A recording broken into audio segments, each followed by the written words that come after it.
Welcome back to our conversation about the Boston preliminary election race for mayor with our guests, Bill Forry and Gim Dumcius of the Dorchester Reporter. So, gentlemen, in the debate, Anissa Essabi-George took great pains to brand herself, as she has throughout this race, as the most pro-police candidate in the field, calling for a major expansion of the police force and characterizing some of her opponents as advocates of defunding public safety, a highly charged term dating back to the presidential race.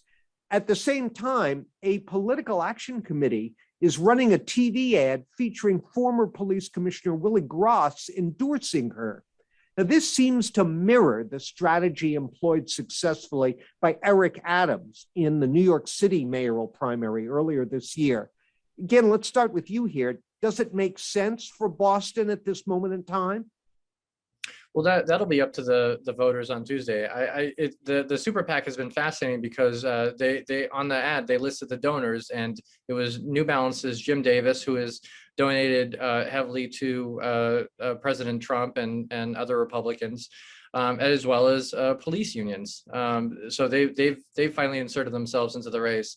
So that's going to be something to watch. The counselor has sought to distance herself a little bit from that super PAC, but she is certainly focusing on spending more money on public safety, not less. I mean, she seems to have that lane all to herself. Was this a wise strategic move, as best you can tell? I think it's wise if the strategy here is to get into, past the prelim and get into the general. That's a tough needle to thread in the general election in this city. We're a different city than New York. It would be a head-to-head Amen to that, race. by the way. Yeah, it's a tougher sell in the November general, John. And I think, each candidate here has to weigh what their lane is and how wide or narrow they can make it work. I think it is, it's a viable lane for the prelim, but we've also seen Andrea Campbell picking up steam here at the end.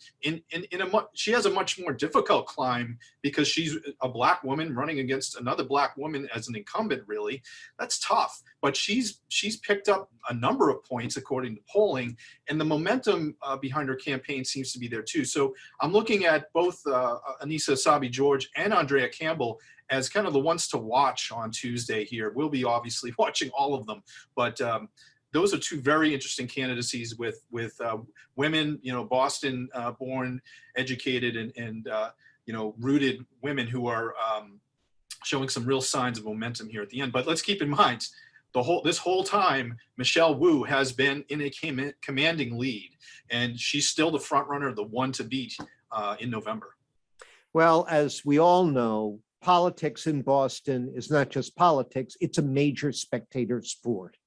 And if there's one thing that sports fans and politics fans love, it's predictions. So I'm going to put you on the spot. If you're going to fudge like some of the candidates did the other night, I understand. But Bill Forry, let's start with you.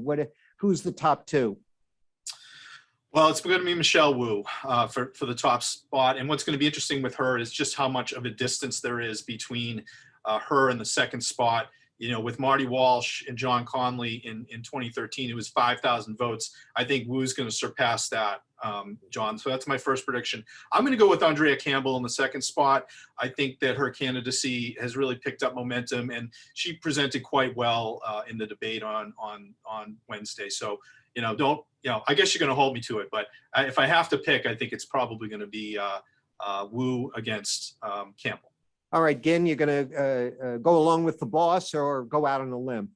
Well, I'm pretty sure. I think when we talked in 2015, I totally thought President Trump would be at the time candidate Trump would be a fad because we were talking about polls then too, and I saw him in Worcester 2 months later, and I saw how wrong I was just judging from the crowd. Obviously, Wu at the top. If you really had to press me based on the conversations I've had the last couple of days, I would say Janie possibly, but so much depends on kind of how folks who turn out feel about how she's doing. And I think she has not been forceful in defending herself on the debate and on the ground as much as she could be. Well, I know we all agree on one thing. we urge every eligible voter in the city of Boston to get out and cast your vote on Tuesday. Then I'd like to urge you to watch your vote count with us here on CBSN Boston, our streaming service. I'll be joining the entire WBZ team beginning at 8 o'clock on preliminary night. For now, though, it's back to my colleagues for more WBZ news.